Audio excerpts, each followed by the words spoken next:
Si tu as l'impression de travailler énormément, mais malgré tout l'effort fourni, tu n'as pas de bons résultats, voire tu as des résultats catastrophiques, je suis là pour te dire que tu n'es pas seul. C'est exactement ces situations que je vivais en L1 parce que malgré mon travail acharné, je voyais que le résultat ne suivait pas forcément. J'avais eu 10 de moins et j'ai presque failli rater mon année. Par contre, en fin de L2 au semestre 4, comme par magie, j'ai gagné 4 points sur ma moyenne de L1. Donc je me suis retrouvée avec une moyenne de 14. Et aujourd'hui, avec du recul, je sais exactement pourquoi est-ce qu'en L1, j'ai galéré autant à avoir de bons résultats malgré tout le travail que je fournissais. Et donc, dans cette vidéo, je vais vous donner les deux raisons principales qui expliquent pourquoi aujourd'hui tu travailles beaucoup, mais tu n'as pas forcément de bons résultats. Et en fait, ça va te permettre de prendre du recul sur ces éléments-là, de mettre en place un plan d'action qui va te permettre justement d'y remédier dès maintenant si l'année scolaire n'est pas encore terminée ou dès l'année prochaine pour avoir une progression qui est fulgurante. Alors, il y a deux raisons principales qui expliquent souvent pourquoi, malgré un travail acharné,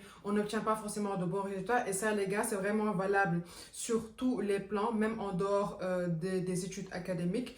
La première chose, c'est que tu travailles mal, c'est-à-dire que tu n'utilises pas les bonnes techniques, les bonnes méthodes pour travailler. Et la deuxième raison, c'est que tu t'organises mal, c'est-à-dire que tu n'as pas une bonne gestion de ton temps, tu n'as pas une gestion optimisée de ton temps qui te permettra d'avoir de bons résultats. Et donc, dans cette vidéo, on va voir petit à petit, étape par étape, ces deux raisons-là. La première raison, comme je l'ai énoncé dans l'introduction, c'est que tu travailles mal. Alors, il y a un monde entre le fait de travailler bien et le fait de travailler mal, mais il y a aussi un monde entre le fait de beaucoup travailler et le fait de travailler bien. En fait, c'est pas parce que vous travaillez beaucoup que vous travaillez forcément bien. Moi, je l'avais vu en L1, je passais mes journées à surligner mes cours, à ficher mes cours, etc., pensant les apprendre, alors qu'en réalité, je perdais plus mon temps et je travaillais pas de façon qui est efficace. On peut prendre l'analogie d'un bûcheron qui veut abattre un arbre et que ce bûcheron-là va utiliser en fait une hache qui est émoussée. Il va transpirer, il va mettre toute sa force pour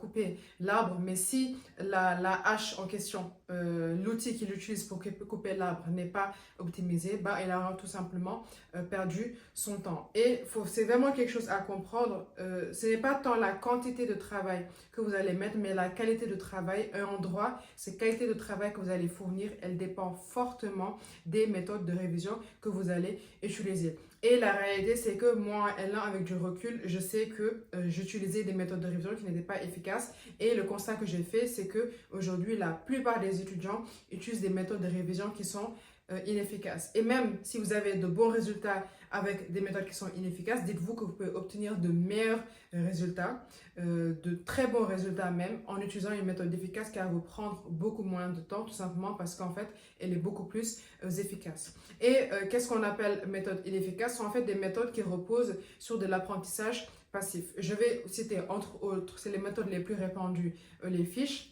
Le fait aussi de réécrire son cours alors qu'on a les cours devant les yeux et le fait aussi de relire passivement son cours. A contrario, les méthodes qui sont dites actives sont des méthodes qui vont vraiment venir choquer votre cerveau, qui vont en fait pousser votre cerveau à retenir les informations, à créer des liens entre les notions que vous allez apprendre. Et ce sont vraiment ces méthodes actives-là qui vont vous permettre vraiment de venir retenir votre cours et surtout sur le long terme. Dans tous les cas, je vais faire un ensemble de vidéos qui va permettre justement de déterminer les méthodes les plus efficaces, sachant que ça dépend d'énormément de facteurs. Donc dans tous les cas, je te conseille de t'abonner à cette chaîne pour ne pas rater ces prochaines vidéos-là. Alors, le deuxième grand problème, ce sera l'organisation. Tu peux avoir là aussi la meilleure méthode de révision, mais si tu n'es pas organisé, si tu es mal organisé, tu ne reverras pas forcément les résultats escomptés malgré une charge de travail qui est forte. Là aussi, on peut prendre l'analogie du bûcheron. Même si le bûcheron a une hache qui est aiguisée, mais qu'il va couper sans méthode, qu'il va couper n'importe comment, qu'il n'aura pas de plan pour faire justement tomber l'arbre, en fait, il va couper, il va couper, il va couper, il va frapper, il va tout simplement s'épuiser, même si au bout de compte, il va voir que l'arbre sera tombé. Alors qu'un bûcheron qui est plus méthodique, qui va prioriser, qui va prendre le temps de prendre des pauses pour regagner de l'énergie et tout simplement reculer pour revenir plus fort, en fait, déjà l'arbre sera bien coupé et en plus, il n'aura pas perdu sa santé physique ou mentale pour faire perdre cet arbre-là. Et en fait, le constat que j'ai fait, c'est que moi, c'était le cas en L1. Beaucoup d'étudiants en droit n'ont pas d'organisation, n'ont pas de système d'organisation optimisé qui va leur permettre d'avoir de bons résultats sans perdre leur santé physique ou leur santé mentale. Donc concrètement, ce qu'il faut faire, ce sera de mettre en place des systèmes d'organisation qui vont vous permettre d'avoir de bons résultats tout en maintenant tout simplement votre santé physique et mentale. Ça va passer par quoi? Ça va passer par la mise en place d'un système d'organisation quotidien, mais aussi d'un système d'organisation hebdomadaire. Ça va passer par la mise en place d'un planning réaliste. Ça va passer par la mise en place de la détermination de ce qu'on appelle vos prime time, c'est-à-dire les moments de la journée où vous avez le plus d'énergie et où vous êtes le plus à même justement d'effectuer un travail qui est intellectuel et prenant.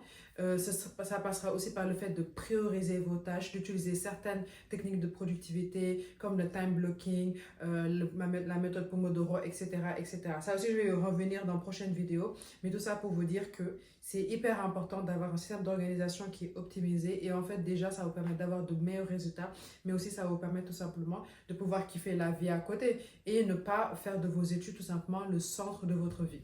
Si tu te reconnais dans ce que je viens de dire, dans ces deux grandes problématiques-là, je suis là pour te dire que tu n'es pas seul. Ce n'est pas que tu es nul, ce n'est pas que tu n'es pas paresseux, c'est juste deux variables sur lesquelles il faudra travailler. Et aussi, dites-moi dans les commentaires si vous avez un problème avec un de ces deux paramètres-là, que ce soit l'organisation ou que ce soit également votre apprentissage. Dans tous les cas, je vous conseille de vous abonner à cette chaîne-là si vous voulez justement vous améliorer dans le cadre de vos études de droit, parce que là, l'objectif, c'est aussi de bien travailler, d'avoir de bons résultats sans s'épuiser mentalement ou physiquement. Et dans tous les cas, moi, je vous dis à la semaine prochaine pour une autre vidéo.